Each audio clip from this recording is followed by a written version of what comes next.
all the way from Lancaster, Pennsylvania, who have now came here and moved to Moorhead, my neighbors, Kiefer and Kaylee. Conrad will lead us in the Pledge of Allegiance, so it's all yours. I pledge allegiance to the flag of the United States of America and to the republic for which it stands, one nation, under God, indivisible, with liberty and justice for all. Very good, thank you. I'm telling you. Yeah, thank you guys. Thank you. Take care of Sophie while I'm gone. You got it. Yeah.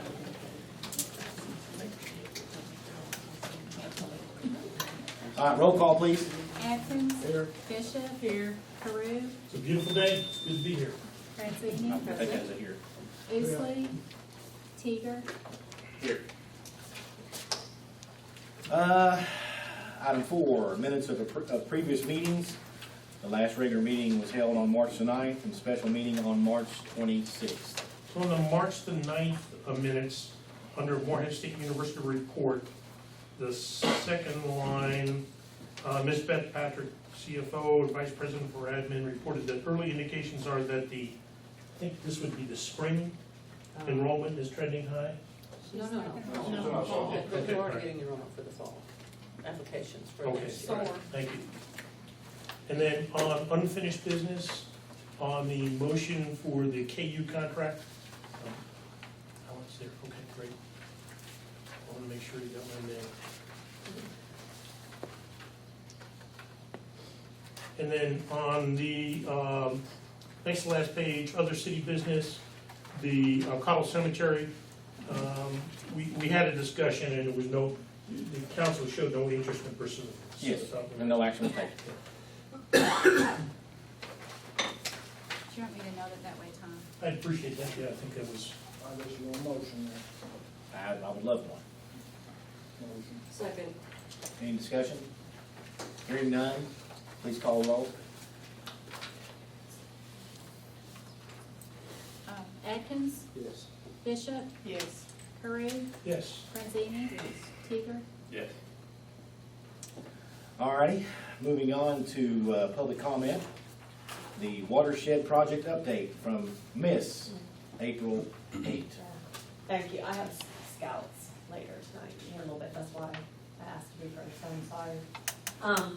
But anyways, so I just wanted to let you know, we're working on the wetlands, if you haven't heard, that are down in the old Boone Holland subdivision.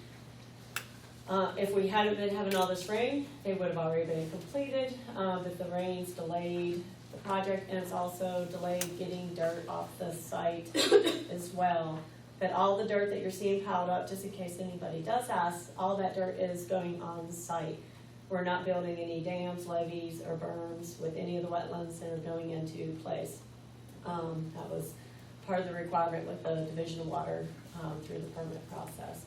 It's muddy and kind of looks bad now, but eventually it will be all reseeded. And we're concentrating with native wildflowers about 3 feet in height.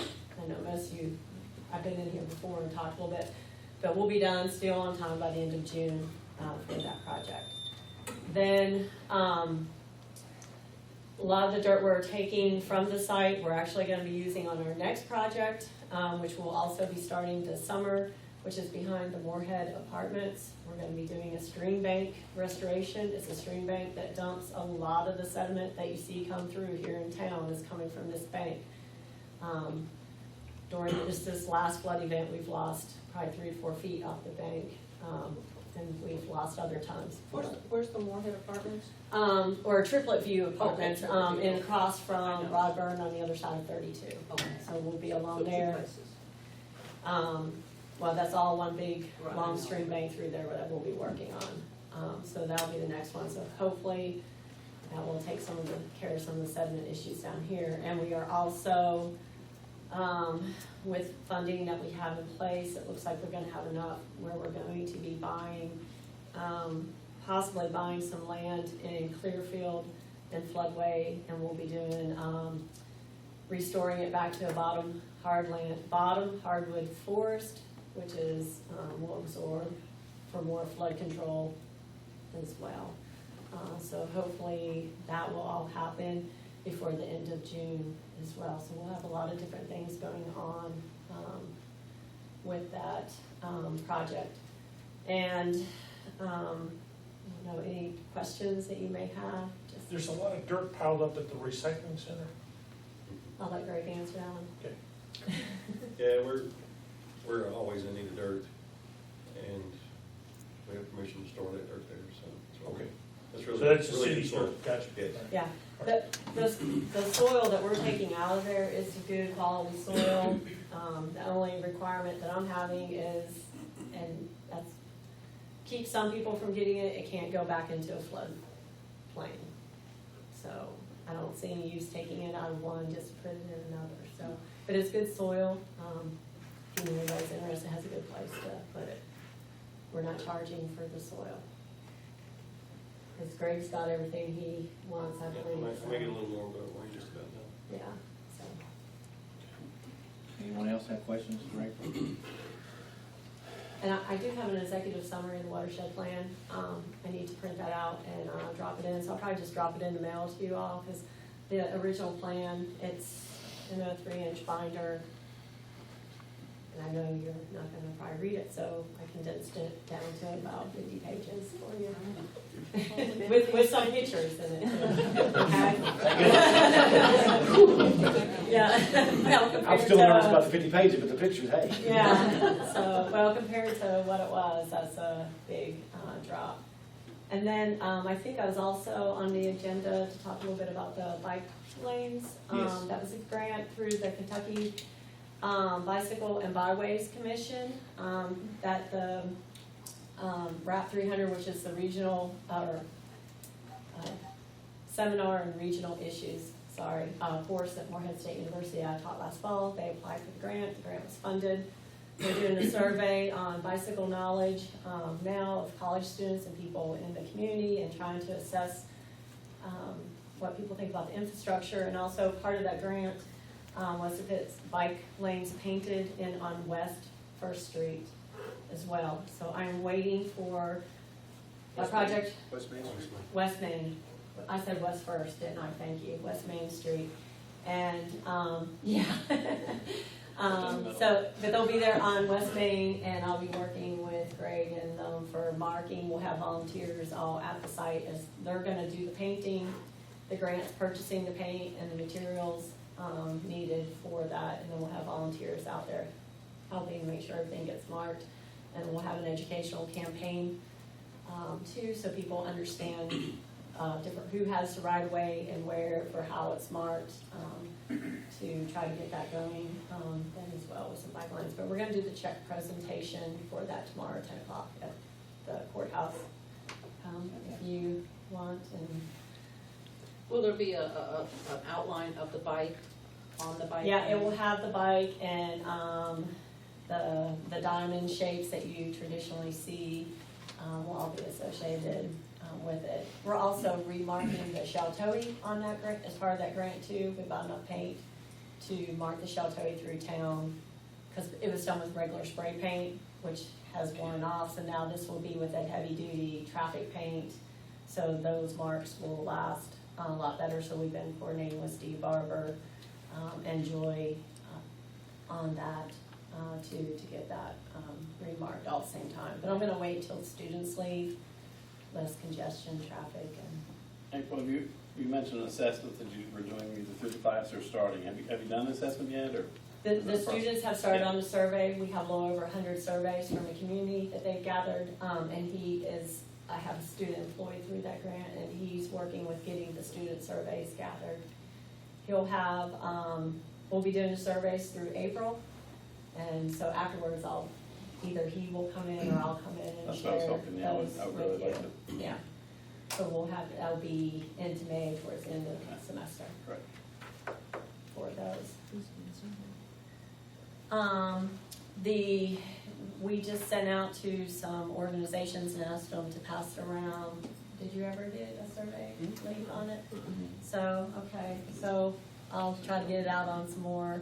I see some people in here shaking their heads, so some of you all I can reach out to through the listservs and get it out there. We've been doing it all electronically through SurveyMonkey. Well, we appreciate it. I mean, I'm personally excited. I want to see a bike, somehow get a bike trail from the lake all the way up to the Sunnybrook one of these days. Yeah, well, that would be pretty nice. That's what, that's one of my goals. So, anyway, we're excited about that. I know President Andrews is all behind the bike trails and several other people that, that's one of the things we do at the university, so we can tie right in with them. But thank you, April. Any other questions for or anything? Thank you very much. Thanks, April. Thank you for all your work. Yeah, just email, call me, and I'll get back to you and stuff. Thank you. Okay, thank you. See ya. Next, we have the Round Campus crew, I'm going to call them here, to talk about Build Smart and the new Round Campus. We have Dr. Stephen Bassey, who's the president of Maysville Community and Technical College, Mr. Russ Ward, director of Round Campus, and Ms. Kara Clark, director of Resource Development. Thank you all for coming. Oh, thank you for having me. I didn't know I was going to get to stand behind a podium. You know, when you do that, you give a voice to somebody who likes to talk anyway. You're That's why the asking for chief is trouble. here. Sit me down if I need to. Just let us know when to pass out the offering plate. That's right. Hey, I can do that. Oh, I know. I've done more than once. So, but I think I've met many of you, not all of you though. I am Stephen Basic. I'm the new president. I say new, doesn't feel quite new anymore since it's been since January, but I'm the new president at Maysville Community Technical College. We were talking today. I think I've probably spent as much time in Rowan County as I have in any other county. Some of that's by design, some of it's just been simply because of the need to be here for a variety of reasons. But I want to tell you how welcome everyone has made me feel. And I want to thank you for that. Even though I don't live in Rowan County, my desire is for our college to serve the entirety of northeastern Kentucky. And so we're going to be a presence within our region. I certainly hope you will see me for years to come. And we'll get to know each other on a personal basis as well as just seeing me from time to time. So again, thank you for letting me come. I've got a lot of things that I'm involved with, as you might well imagine. We're trying to look at our enrollment. We're trying to look at our budget and all those kind of things internally that we must. But there are two big projects that were on the table when I got here. One was in Mount Sterling. We are finishing up a remodeling of a facility there that will be the new Montgomery campus of our college. But the other project, and probably the biggest one, and the one certainly that affects us the most here tonight, is the Rowan campus of Maysville Community Technical College. The college, for years, has been looking to build a new campus here to expand upon what we have been doing very well, I think, but we have the opportunity to do even more, but we don't have the space anymore. The state, however, has provided a way for us to hopefully move past that through our Build Smart initiative. And I would like for Kara Clark, who is our Director of Development, and Mr. Russ Ward, who is the Director of our Rowan campus currently, not currently Director, but currently of the campus that we have, to come and tell you a little bit more about Build Smart, what we hope to accomplish, and why we would like to enlist your support as well. And what we're going to do ultimately, and I'll go ahead and give you the punchline now, is we're not asking for a gift, we're asking for an investment in our college. So I'll let you guys give you a little talk. Okay, and my part of this trio is to tell you about what Build Smart actually is, and we've got a few booklets here that you all can share and pass around that has more detailed information. But Build Smart, in effect, was a plan put together by Governor Beshear and our past president of KCTCS, Dr. Mike McCall. Through Build Smart, each of the 16 colleges that make up KCTCS were funded partially through an agency bond issue that is yet to take place, but will in 2016. But it was for their top capital project. This model was completely different than anything that has ever been out there before. The community and technical colleges have never been able to access agency bonds until now. So we're really honored and excited about the possibilities this brings. This model is different, though, than what you will see happening at MSU and other universities throughout the state. Through Build Smart, we get 75% of that funded through bonds, but we are charged with raising the other 25%. Our particular project, as Dr. Basic said, has been at the top of our priority list for over a decade. As some of you in here might have heard that we've been talking about this and hashing it out. In fact, this is the third president to talk about this, so that's how long. But we're finally getting it done. We're finally getting it done with this, and third time's the charm, right? But anyway, our project was the largest in the state. It's a $28 million project. Russ is gonna tell you more about the campus and more about why we need this project to happen and what impact it will have here in Rowan County. But basically, this was created this way, put together this way to get community buy-in. We are the community's college, and it's to show that the community really wants this to happen. A few things that have helped us, because $7 million is a lot of money, and we only have through January, really, we're supposed to submit that money. So we only have a year and a half, and that's really an unconventional campaign time period. Our capital campaigns are usually 4 to 5 years, and even at 4 to 5 years, $7 million is a lot of money, a lot of money. But, you know, we're going out there, we've had some things that are gonna help us toward that goal. Hopefully the sale of our current facility will put us well on our way. The economic development boards have offered some support, and everybody that we've been to talk to, and there have been a lot of people, and a lot of counties too, have been very supportive. Most of them just haven't given us the money yet. They're waiting to see what happens with the sale of this building, to see, you know, to make it more, okay, this really is going to happen. But Russ can tell you, you know, a little bit more about why we need this to happen. Well, thanks for having us, first of all. I think I know almost all of you. I'm not really good standing behind these because I like to move around. It's on wheels. It's on wheels. Well, you know, I'll be right up on the mayor here for a second. He can move with you, Russ. Ah, good. That's what I need. The current campus that we have is, as most of you know, is landlocked between the public school system. And, you know, it's 20 years ago, 25 years ago, that was feasible for that to happen because we were then a vocational school. Now we're a comprehensive community college, and things have changed a little bit. The building, 30 years ago, we just had our 30th anniversary. Of course, we've been in existence for 45 years, but over the past 10 years, we've seen some growth. When the vocational school was started, because of accreditation reasons and Council on Occupational Education, we could only take about 300, 350 students. And that's what this building was built for. It was built in 1984 for 1984. They didn't think about 2015. Today, we've got 1,200 students. 158 parking spaces for 1,200 students. So thanks to the chief sitting back there, a lot of times we've had to call them for help and, you know, and just making sure we can keep roads clear, you know, to make sure there's not emergencies. But programs have grown, and a testament to that is last week we began to look at where our service region is, which basically is, as a college, we serve 19 counties, including 2 in Ohio. As of last Wednesday, we had 86 counties represented on this campus alone. That's awesome. Our campus is bringing in about $8 million to the community on an annual revenue basis. That's direct. That's not all the indirect costs that come with people purchasing and buying and coming to Moorhead to shop. But this is a regional campus. You know, we've got students from all over the region, every contiguous county. We've got at least 200 students coming from there. We send about 200 a year to MSU once they transfer. And, you know, as Kara said, this is unconventional. This is the first time we've ever been able to raise money. It's also the first time this campus has ever asked for money. We've been community partners, and now we're turning around and just laying on the line, we're asking for help. This is something that our region needs, our community needs. One of the key components of this facility will be what we call the Advanced Center for Manufacturing, which will partner with MSU. And a student can come in on a freshman level, get all the technical and foundational skills they need, and move right into the baccalaureate program at one facility.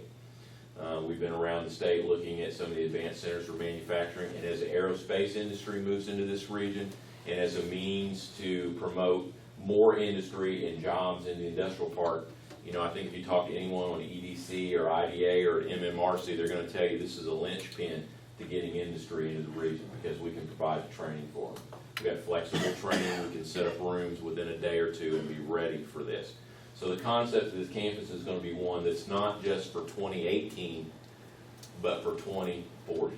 We want to make sure that we keep things advanced. You know, as we moved our fire rescue training out to the industrial park, as many of you know or don't know, we purchased land. We purchased 42 acres out of the industrial park.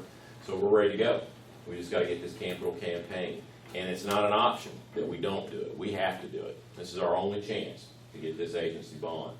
I know Representative Atkins and a lot of other legislators have worked very hard on trying to make this happen. So it's our charge to do that. But, you know, we're looking at 1,200 students, new facility. I see us in 5 to 6 years at about 2,000. That's our goal as we bring in. And we've been to all the other counties, the support's there. It's just the idea, we want to see it built, and we'll start sending our students. It's a daunting task, but we really don't have a choice because it's the right thing to do for our community and our region. So, and we'll take any questions. What's your timeline for moving out to the industrial park? The project should be completed January of 2018. We're in schematic phases right now where we're looking at square footage and laying out the design of the new facility. We've been meeting with engineers and Omni Architects out of Lexington for since January. So, You've got 1,200 now, and there has been cases, you've done everything in the world. We talked today in your meeting. Yeah. Where you've accommodated, but you've probably turned some away. we haven't yet. We've made it work. Okay. I've been a director 5 years. We spent about $2 million in renovation on the facility now. We didn't have a biology lab, we have a biology lab. We needed a state-of-the-art respiratory care lab, which we have, which is a consortial program between Ashland Community College, MSU, and Round, but we do those students there. We've redone vent systems. We spent $400,000 on the welding shop, just putting in a new vent system so that it met all the standards. So, you know, we've done a lot of renovations to get this school up to standards so that we can meet the demands of the students. Our issue is we have to stay above industry standards, and that's hard to do. And we've got some equipment that's outdated. You know, we need new trucks in our diesel program. Our welding program, we could run 24/7. We have over 100 students in that program alone, and need more space. So we're hoping we'll add more welding booths and more virtual welders and some higher technology there. So. And you see this advanced manufacturing, you're going to have, it's even going to be a greater draw, Oh, absolutely. especially with the 4-year component with Morehead State University. Well, yeah, and as you look at the companies that just announced moving in here, Rage and some of the other programs, you know, there's gonna be a lot to do with aerospace in this region, and we're prime set to do that type of training. You know, Morehead State can design it, we can teach them how to build it. So, it's the idea of attracting industry into the region. If you talk with Terry Enzer, the director out at the industrial park, he'll tell you that every company they've had come in, especially looking at their spec buildings, the first thing they've asked, where's the technical school? We're gonna be right in your back door.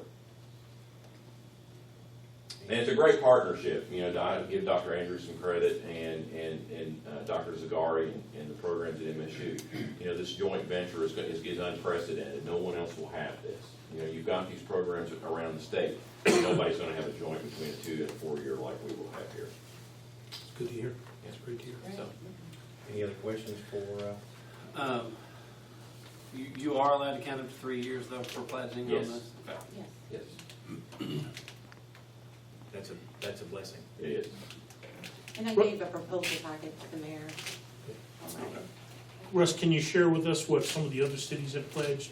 So Olive Hill, Owens Hill? We're beginning, well, we don't, Carter County is not one of our counties by the way system. We just met with Frenchburg and the judge executive over there, they're committed. We haven't got a dollar figure from them yet. You know, it's a relatively poor county. So Morgan County, Rural Telephone, those folks are all pledging. The hospital here has pledged.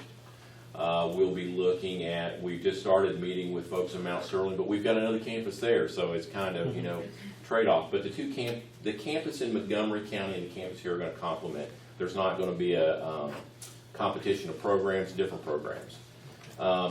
Yeah, as Kara said, everyone that we've talked to, and I don't know how many, we've been all over the place for the last year. And it's, you know, well, we gotta wait till the end of the fiscal year, or we're waiting to see if you buy the land, or we're waiting to see what you do with the school. Well, that's great, but that time's rolling away. We've got, 7, 8 more months. We gotta get this ball rolling. We're gonna see some back from the industrial park, from where we purchased land there, so, the commitments are there, it's just the money needs to start rolling in yet. And then with whatever we work out with the school system or whoever purchases the land, and I think we're pretty close to that, getting that worked out. So, And you see, once that happens, that's probably going to really, hopefully, oh, that'll change a lot of that's things. going to kick a lot of things in. Yeah, getting the land did, I mean, people want to see that it was real. I mean, you can talk about this, but until you actually see something physical, but the land's there, we're pretty excited about that. We were out there today meeting with those folks today. It's exciting. It is. Yeah, it's fun to be part of it. It's scary, but it's exciting. Yeah, change always is, but that's okay. We need that kind That's of how thing. change is. But this is gonna be a good boost for our community, and, It you know, and this is my community. I've lived here a long time, and I wanna see us do well. I wanna see us have things and people go to work. I think that's important, and that's what we're about. But we belong to the community. It makes it so much easier when you can, I'm on the EDC, and it makes it so much easier to recruit when you've got a workforce that can be trained, or a vehicle to train the workforce right there in your same area. Well, some of us worked on that work-ready community. It's pretty hard to get that intact, and we got that. Well, now we need to help support that. You know, I think that's important that we back that up now. And again, we're not asking for something for nothing. Again, this is an investment. That's what I've tried to tell everybody. You know, it's not just us asking for some kind of a gift. It really is an investment in the future, and it will pay off dividends. And I think in the long run, the return you will see will be so much greater than whatever you're willing to invest. I think you'll be very pleased for a long time to come. So, and I appreciate you giving us the opportunity to come and talk to you, though. I mean, I appreciate all of your support regardless. And as Russ said, and I agree, you know, our job is to be your college, and that's what we've sought to do. We'll continue to seek to do that. So, thank you very much. Appreciate you all coming. Thank you. Thanks Anything for being else? here, Russ. Thanks. Thank you guys very much. All right, thank you. Thank you all. Real quick before, let's go, before we go into Miss Sherry Greer, real quick, I've got a young lady here who needs to leave. I want to introduce her to everyone. If you want to introduce her, Joe, we'll have her stand up. We have a new employee. Sherry Watson has taken the place of Tina Johnson. Tina left us Wednesday, Friday, and Sherry come on board today, and I'm sure she's heard me rattle all day long with a million things in her mind, but she's going to work well with our team here, and we look forward to having her with us here. Sherry's forming with the EDC and kind of becomes highly recommended from several people, and we're glad to have her, and she's gonna do a good job. She's gotta go, she has another appointment, so I'm gonna shoot her out the door. Thank you. Thanks, Sherry.